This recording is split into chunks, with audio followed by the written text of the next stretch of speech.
Before the flashy T-cabs and the roaring 143s stole the spotlight, there was one truck quietly racking up the miles, never asking for attention but earning every ounce of respect: the Scania 113. If you were a truck spotter hanging around the M6 in the early 90s, you'd know the silhouette instantly. Boxy, balanced, and built like a proper workhorse. It wasn't the loudest rig on the road, but that was the point. The 113th didn't need to shout, it just delivered. And for Eddie Stobart, it became the backbone of a fleet that was quickly transforming into a national obsession. Back in the days when the Stobart lorries were starting to gain cult status, the Scania 113 came in as the reliable middle weight. Not as heavy as the 143, not as old school as the ERFs or Fodens, but right in the sweet spot of practicality and punch. It had a cab that gave drivers space without the unnecessary fluff, and an engine that could climb hills with a full load without breaking a sweat. These weren't trucks for pampering, these were for lads who knew how to drive, who appreciated good pulling power, and didn't need a heated seat to get the job done. Under the cab sat Scania's 11-liter straight-six diesel, a unit known for its smooth delivery and brutal reliability. It didn't roar like a V8, but it had torque for days and didn't flinch at a full payload. For Eddie Stobart's mixed operations, supermarket hauls, long-distance logistics, and time-sensitive deliveries, it was a perfect match. And it came at a time when the company was scaling up fast. Bigger contracts, more depots, tighter schedules. The 113th was thrown into that growing storm and just kept going. Day after day, load after load. You'd see them in pairs, even convoys. Bright white cab, green sides, red bumper. The Stobart branding clean and consistent. Every truck given a name. Every name memorized by kids watching from bridges and car parks. There was something cool about seeing Sophie Louise or Rebecca Jane printed on the front of a lorry hauling crates of cereal across Cumbria. And even though the 143s and newer models got most of the attention in calendars and collector cards, it was the 113s doing the real grunt work behind the scenes. Ask the drivers who got behind the wheel of a Scania 113 and they'll tell you the same thing, and it handled like a dream. The steering had weight but responded clean. The gearbox was slick once you got the feel for it, and the ride, surprisingly smooth for a truck of its class. It had just enough tech to make life comfortable, but was simple enough that you could still fix stuff roadside if needed, and that was crucial. These trucks weren't sitting in heated garages overnight. They were out in the cold, the rain, the muck, and still needed to fire up at 4 a.m. sharp. Maintenance-wise, the 113s earned a reputation for being low drama. Mechanics loved them because parts were accessible, and they didn't need a computer to tell you what was wrong. Regular service, a bit of grease, and these things would just keep turning. For a fleet like Eddie Stobart's, which prided itself on clean, functioning lorries ready to roll at all times, this mattered. The 113th helped the company maintain its reputation, not just in how they looked, but in how they performed under pressure. Even when the newer 4 Series Scanias started rolling in, the 113 didn't immediately vanish. They held their own. Many were handed down to secondary routes, local jobs, or trainee drivers, but they still showed up day in and day out. Some were even exported to Europe and beyond, continuing their second lives with different paint but the same engine under the hood. And yet, as time moved on and Eddie's fleet grew sleeker and more modern, the 113 quietly slipped into the background. But if you ask old school Stobart fans, they'll remember them. Maybe not with the same fire as the legendary 143s or the V8 monsters that came later, but with a kind of quiet respect. These trucks did the work no one talked about. The overnight runs, the early morning restocks, the tedious local drops. They weren't the show ponies, they were the backbone, the ones that never quit. And in a world obsessed with flash and noise, that quiet consistency deserves a hell of a lot more credit. Even today, if you head to a haulage yard tucked behind some industrial estate or stumble across a rural show and shine event, there's a chance you'll spot one of the old Eddie Stobart Scania 113s, still standing proud. Faded paint maybe, a few stone chips, but still straight, still solid. The kind of truck that carries the weight of its own history with quiet pride. You don't see many, but when you do, it's like running into an old mate who's aged well, or rougher around the edges maybe, but still sharp enough to hold their own. Some of the drivers who spent years behind the wheel of a 113 will tell you it's the one truck they'd take back if they could. Not because it was the most powerful or the fastest, but because it had character. A truck you could trust. You You knew every creak, every click of the gearbox, every grumble from the engine. It was mechanical, responsive, alive, and when you were halfway up the A66 in a snowstorm, that kind of trust mattered more than horsepower. Back in the Stobart heyday, these 113s were more than just units in a spreadsheet. They were part of the rhythm. Pull in at Carlisle Depot, trailer switch, grab your docket, grab a brew, and hit the road again. And the thing about Eddie's operation was that everything ran like clockwork, timed down to the minute. Your route,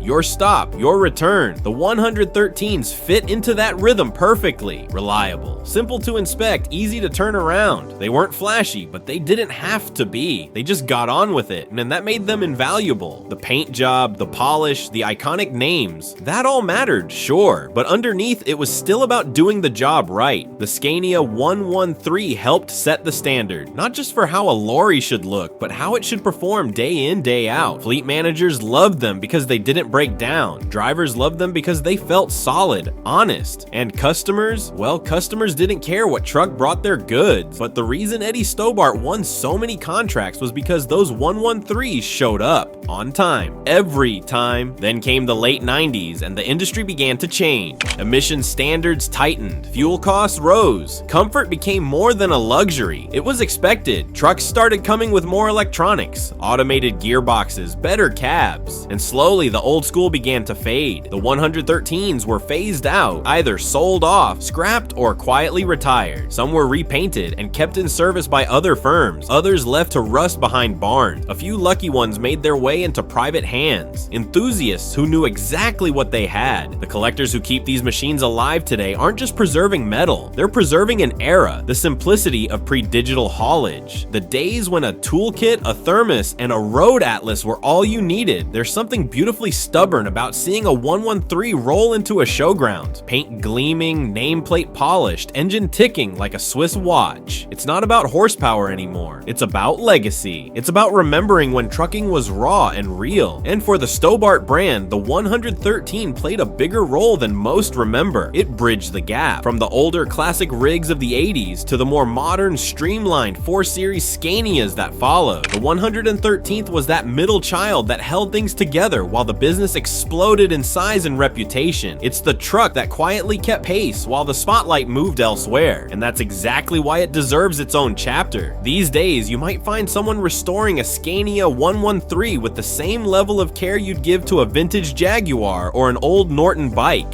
Every bolt, every decal recreated just right. And if it happens to wear the Eddie Stobart livery again, complete with its old name across the front, well, that's not nostalgia, that's heritage. That's honoring the unsung hero of one of Britain's most iconic fleets. Because in the end, the Scania 113 wasn't just another truck, it was the truck that carried Eddie's promise when it mattered most. Clean, reliable, and ready for the road. And while newer, flashier models may have taken the stage, the 113 remains, quietly, stubbornly, a legend among those who really know what it takes to keep Britain moving. No fanfare, no drama, just grit, steel, and a job well done.